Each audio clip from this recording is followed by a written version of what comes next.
Assalamualaikum warahmatullahi wabarakatuh. Perkenalkan, nama saya Nurul Istiqomah dari kelas 06 SMJE 11. Di sini saya akan mewakilkan kelompok 7 untuk mempresentasikan tentang interaksi sosial dan investasi.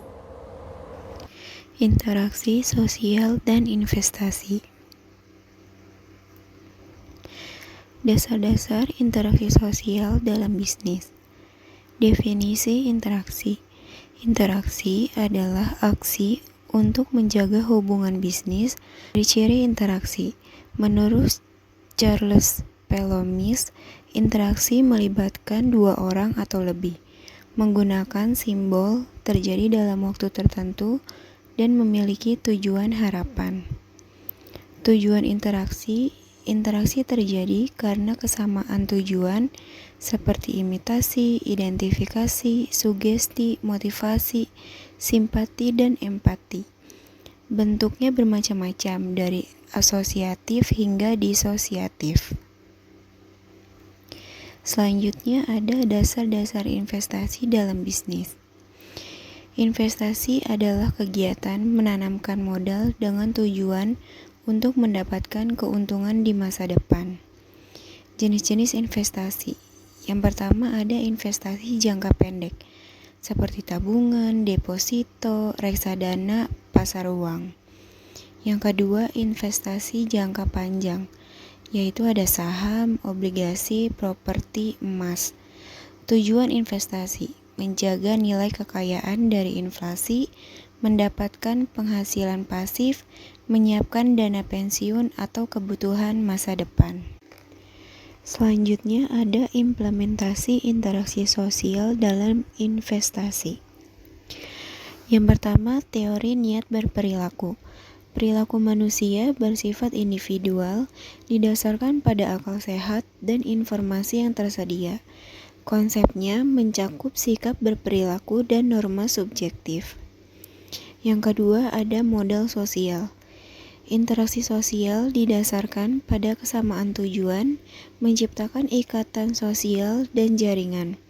Kepercayaan adalah modal utama dalam investasi sosial. Yang ketiga ada tipologi interaksi sosial. Investasi modal sosial dibagi menjadi bonding, bridging, dan linking. Masing-masing memiliki karakteristik dan potensi kontribusi yang berbeda. Selanjutnya kita masuk ke strategi perusahaan dalam interaksi sosial dan investasi. Yang pertama ada give economy. Transaksi ekonomi didasarkan pada interaksi sosial dengan peran individu dan perusahaan dalam komunitas sosial melalui pendekatan embeddedness. Yang kedua ada fostering sustainable development. Kepemilikan modal untuk bidang sosial yang menjadi perekat yang mampu untuk menopang dari sebuah komunitas besar yang telah dibentuk agar bisa maju bersama-sama dalam meningkatkan pertumbuhan. Yang ketiga ada kepercayaan. Kedekatan akan membuat hubungan ekonomi yang terjalin di antara beberapa pihak yang sedang melakukan investasi akan membawa satu rasa saling percaya. Yang keempat ada hubungan personal. Adanya hubungan personal dan jaringan sosial yang lebih luas dan konkret, diharapkan setiap pelaku ekonomi dapat membangun sebuah hubungan yang didasarkan atas dasar rasa kepercayaan. Selanjutnya kita masuk ke interaksi sosial dan perilaku keuangan. Yang pertama ada herd behavior.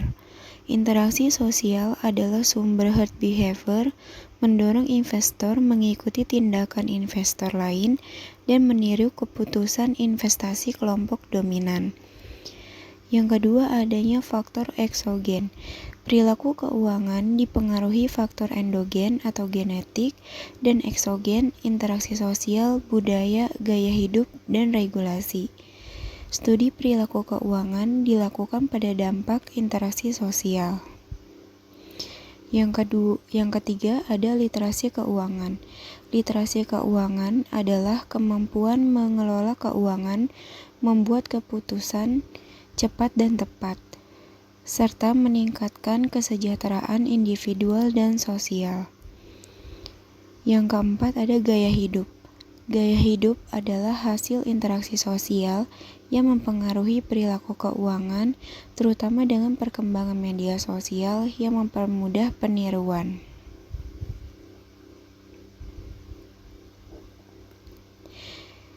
Sekian dari saya untuk kesimpulannya, interaksi sosial memainkan peran penting dalam investasi dan perilaku keuangan.